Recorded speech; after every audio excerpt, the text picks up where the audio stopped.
কিয়ামতের ময়দানে সবাই মিলে সাইয়েদনা আদম আলাইহিস সালামের কাছে যেয়ে বলবে, ইয়া আবাল বাশার ইয়া আউয়ালাল আম্বিয়া, ও আদম নবী, আপনি দুনিয়ার বুকে প্রথম নবী। আল্লাহ নিজ হাতে আপনারে 60 হাত লম্বা করে বানিয়েছেন, আপনার সম্মানে ফেরেশতাদেরকে সেজদা দিতে বলেছেন।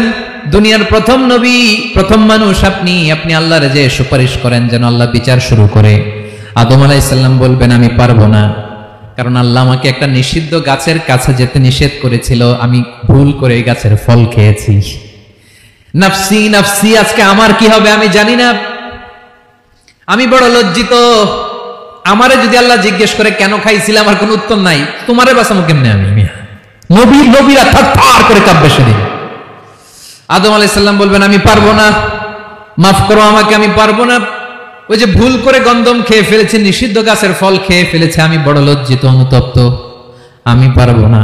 আজকে আল্লাহ এত রাগান্বিত হয়েছে, আগে কখনো আল্লাহ এত রাগান্বিত হয় নাই, ভবিষ্যতে আল্লাহ কখনো এত রাগান্বিত হবে না। আমি পারবো না।